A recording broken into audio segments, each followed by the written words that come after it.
Hi, I'm Randy Hollenbeck, and this is the Music Roundtable.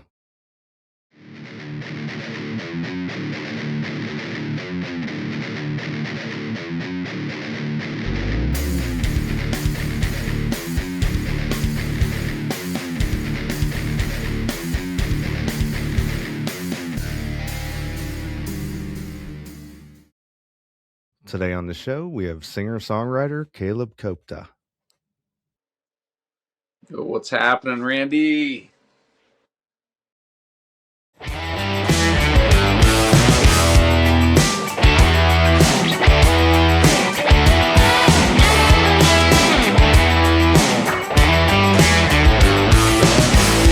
I don't wanna settle down without enough to think of love when you're around. Well, could you tell me what that's all about? Ain't it tough to call the bluff? I don't wanna fall for you,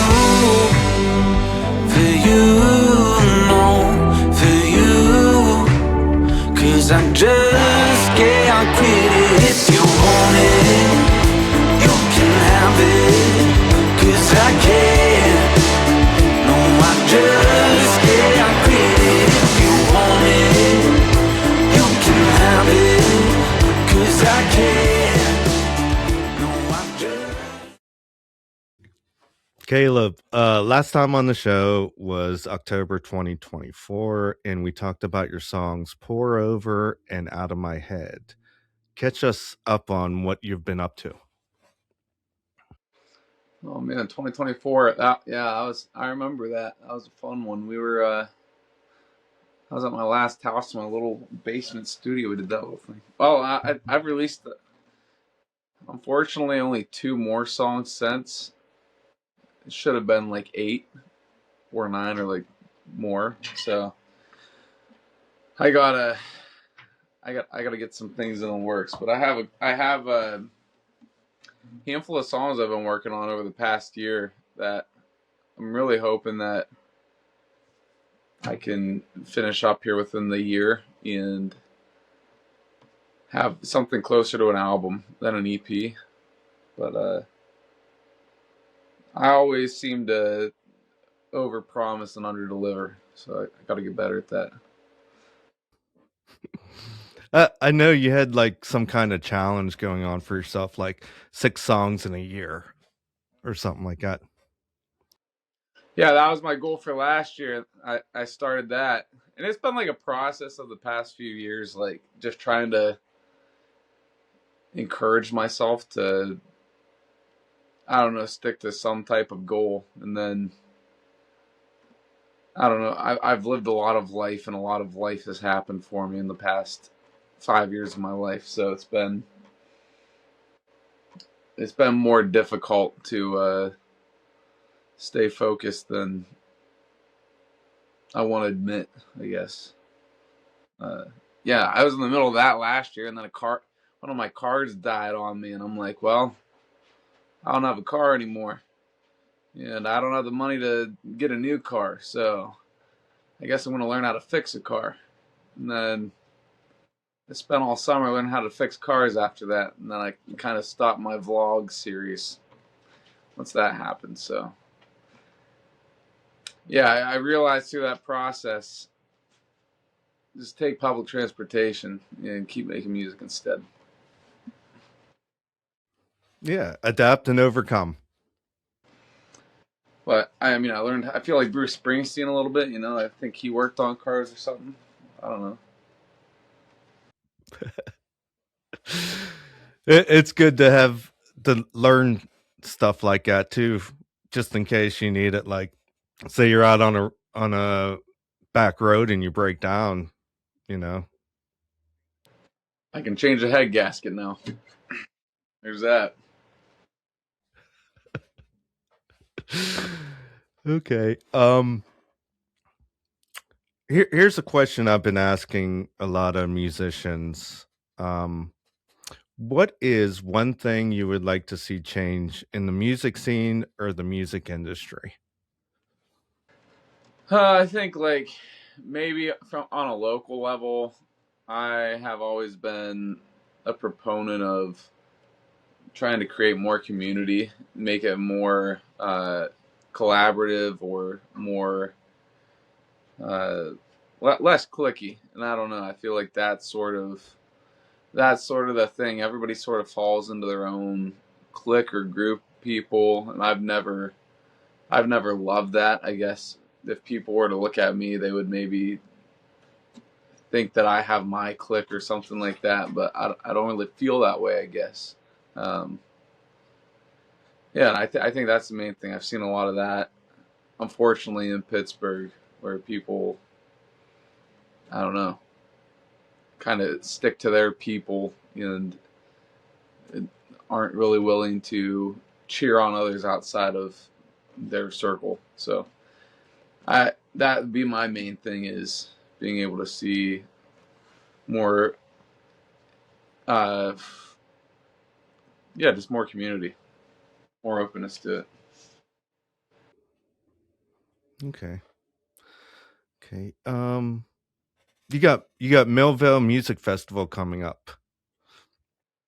Yeah. So speaking of community, I think they're actually one of the best festivals that happen in our local scene due to that, just because they will put on anybody that has anything to do with being in the local Pittsburgh music scene. So I'm really excited to do that. It's funny too. I'm like, this is probably my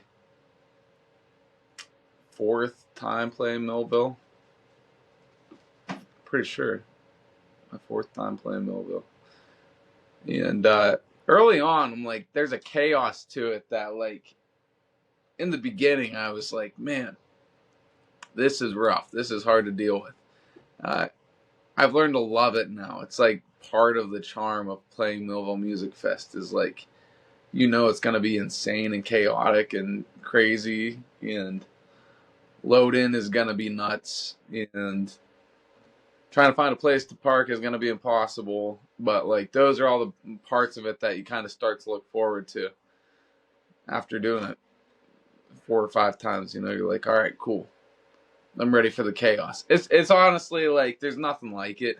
The fact that there's, like, thousands of people walking around Millville. There shouldn't be, but there are.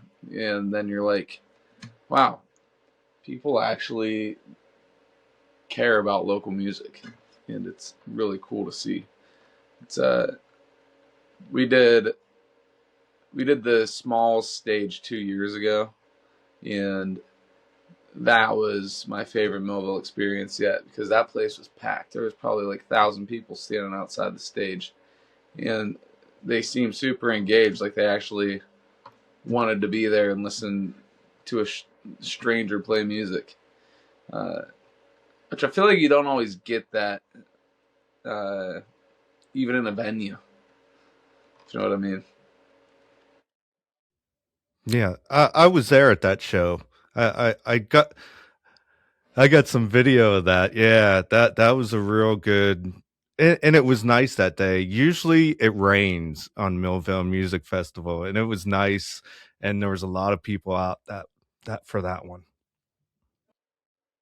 Yeah, that was awesome. I got to go last year just as just to attend. I didn't play last year, but I was there both nights, and it was even just like, I don't know. I think last year was my first year just going as an attendee, as a concert goer, and that was, dude, it was awesome. I remember I went into Smalls Theater for, I think it was Bastard Bearded Irishman played.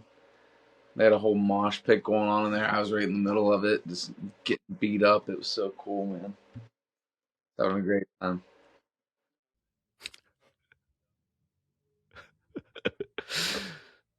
Now, before you left, did you like have your game plan, or you just went with the flow and wherever you ended up, you know? I was with like 4 or 5 people, and I'm like, and I think just because I'm involved in the local music scene, I was looking at my little map, reading it, going, oh, I want to see these guys, I want to see these guys, I want to see these guys, and you can only make it to like 3 out of the 20 shows you actually want to get to because they all overlap, or you can't even figure out where the stage is, and one stage is on the whole other side of Millvale. You have like 10 minutes to run to it before the set's over, and you're like, yeah. So I missed out on a lot of things that I wanted to see just because I couldn't fit it all in. But there were some surprises. The first night we got in there was a dude at Smalls Theater. That was like one of the first places we just walked into as the night started. And there, Z Nemo, I think that's what their name is. But they're like, dude, they were amazing. They were a great band. They're local guys too. That was like a big surprise. I'm like, I've never heard of these guys. I don't know who these dudes are. And I think that's the beauty of Millvale. It's like, not only are you going to discover other local bands that are in the circuit and in the community, but like you have the opportunity to perform for whoever else is in the community, in the circle. And I think that's the thing. It's like a giant local band music festival that all the local bands go to. Mm-hmm. And it's so like diverse and stuff. There's all kinds of genres, and yeah, it's great for like the local bands to get out there and play in front of a lot of people, and maybe some fans discover new bands along the way. Yep. Yeah, man, there's nothing like it. I genuinely love it now. Even though maybe 4 years ago I was like, what in the world is happening right now? And I wanted to leave as soon as I got there. But yeah, you got to do it once. After you do it once, then the charm sets in and you're like, yeah, this is awesome. This is the best.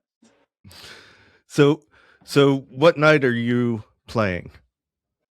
May 16th, 9 p.m. at the Playground Depot. I don't even know where the stage is. That's another thing, man. I'm like, dude, what is it? I don't know. I don't know where we're going. I'm going to find it, I guess. Figure out where that place is. I don't know. I'm like, is it a big stage? Is it a small stage? You never know. You just never know. Are we going to be playing in a mud pit or on concrete? Couldn't tell you. That's it. So we're gonna be trying out a lot of new stuff, and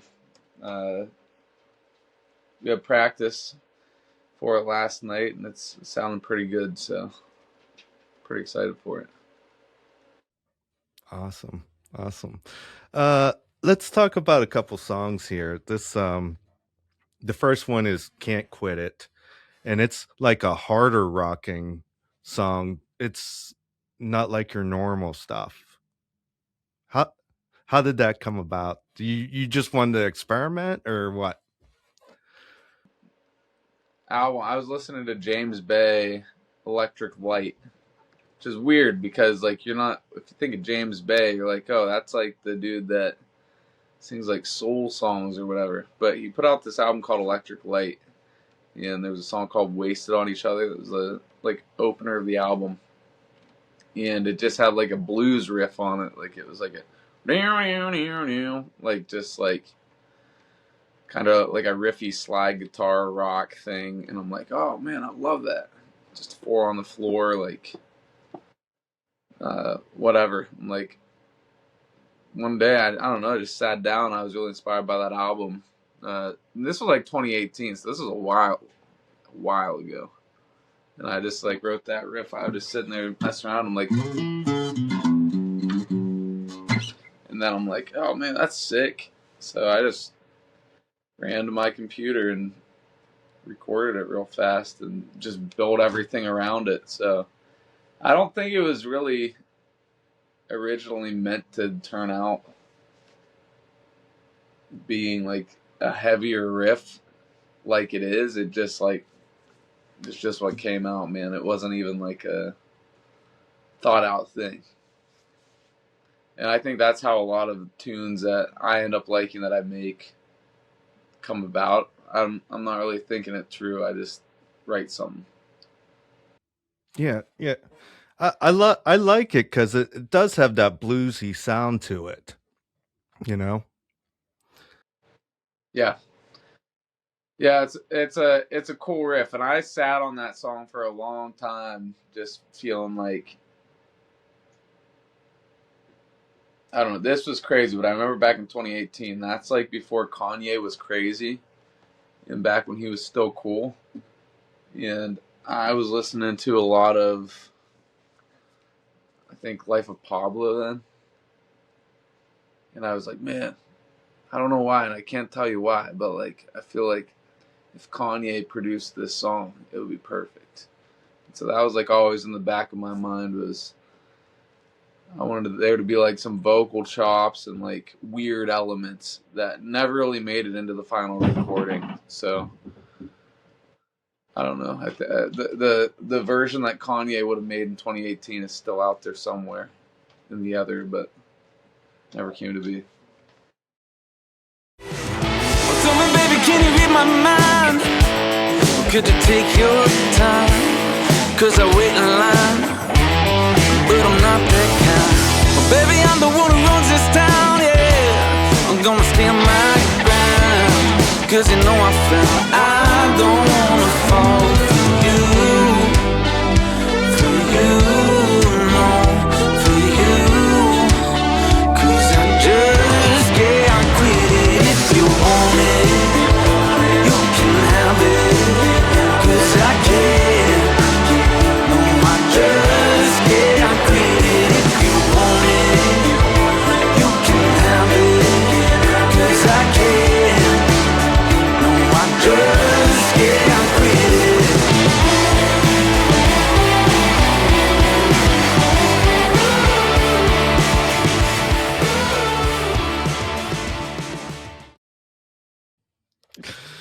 Okay. The second song is "Hold Me," and I know when I first heard it, I told you it sounded like Coldplay a little bit, and it reminded me because there you got piano in there and stuff, and you also did like a Blossom session for that song.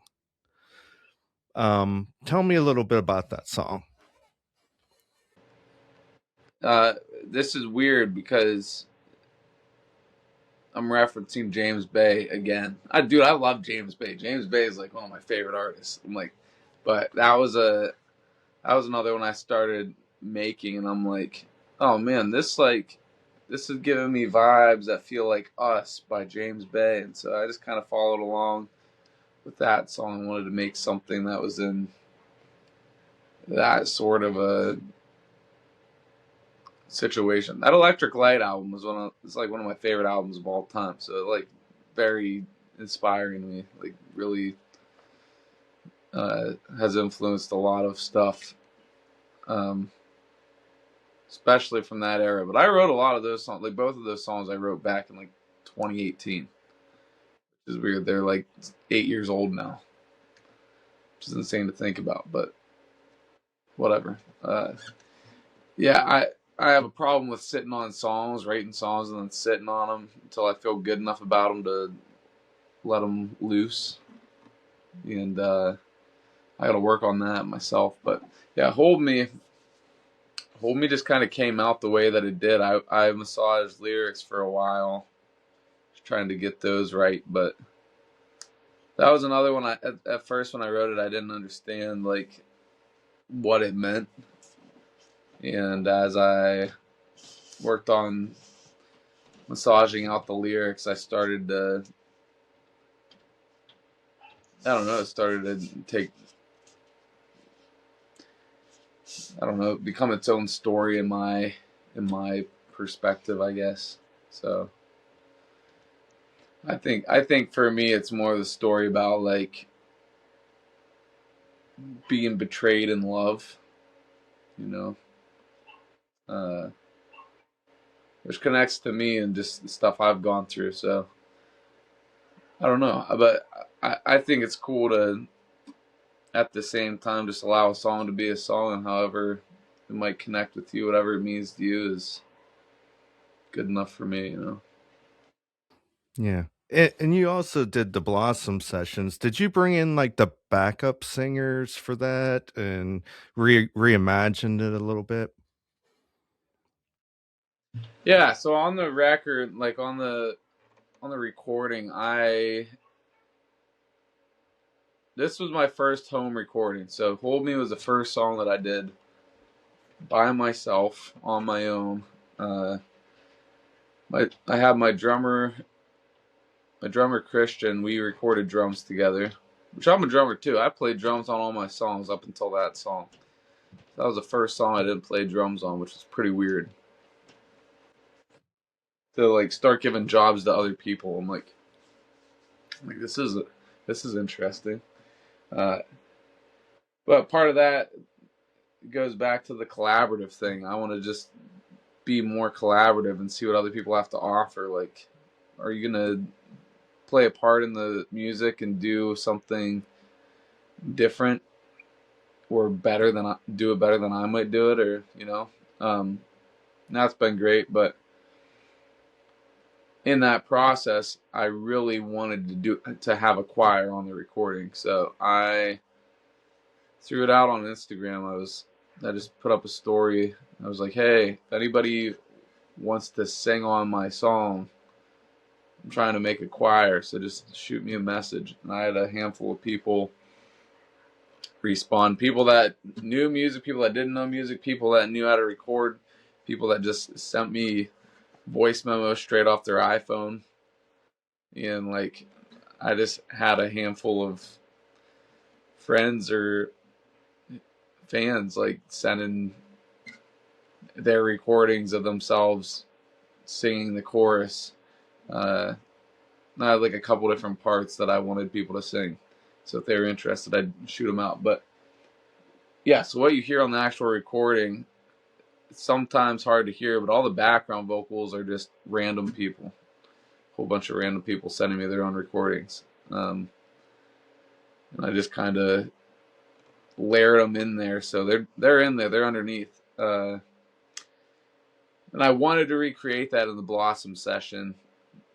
I really wanted to do I wanted to get like 10 people in there as like a choir, but the Blossom session just came about too quick. I didn't have the time to like organize 10 people to be singing in the choir, and we didn't have the time to like make practices happen. So I ended up having two friends that I did Pittsburgh plays with a couple years back, which was Halloway and Bethany Connolly, and they did the background vocals for the Blossom session.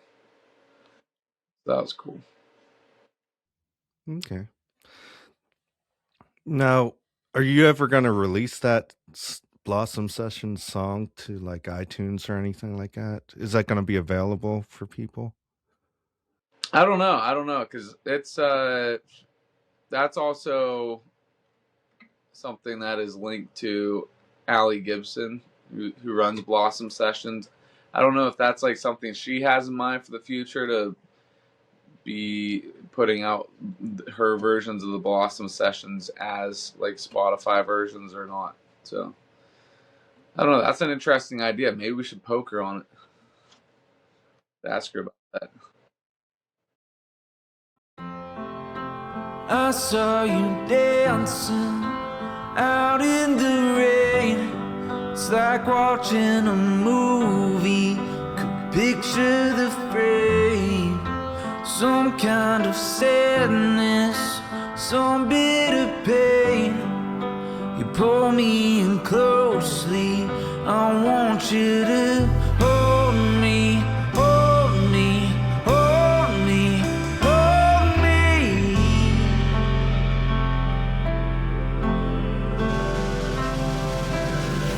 If I needed some faith, 'cause I'm feeling confused. If I fall out of place, would you hold me? Never wanted to break. This is leaving me bruised. If I needed some grace, would you hold me?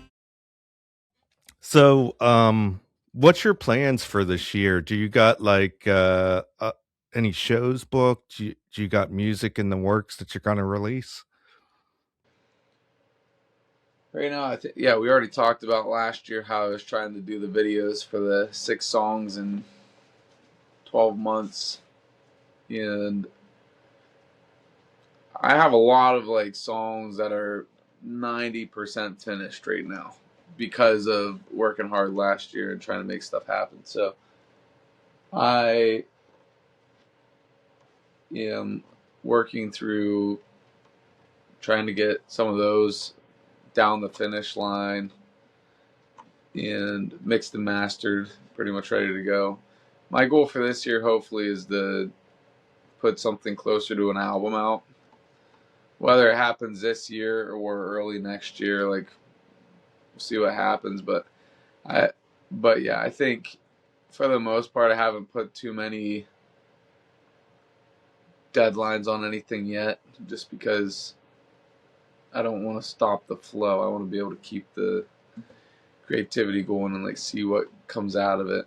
But long story short, I'm pretty ready to like get some stuff out and get the ball rolling for real. This summer we're doing Millvale. We have Three Rivers Arts Fest on June 11th, and those are like the big ones that are coming up. So that's pretty much like everything I have set. We have some stuff in the works for the fall, but I'm not sure 100% what's set in stone yet. So yeah, I mean, I don't have great answers for that, but I'm a work in progress and I'm figuring it out. Okay. Where can we get a hold of you? Facebook, Instagram? Yeah, I'm everywhere, and that's another thing. I'm a little bit quiet, but you can find me on Facebook and Instagram, www.calebkopta.com. You can email me, call me, whatever you want to do. WhatsApp me. I don't know. Okay. That's all the questions I got. Thanks for coming on the show today. Is there anything else you'd like to add? I mean, that's pretty much it for me. I'm really excited about the venue that you got cooking up, and that's what I'll do. Maybe my first headliner could be there. I don't know. We'll see what happens. That'd be cool, like an album release show or something like that. Definitely. Yeah. There we go. Now I'll have a deadline to work with. I'll be like, when's that place open? And I'll make sure my album's ready by then. Okay. Thanks for coming on the show. Thank you, Randy. I watch the world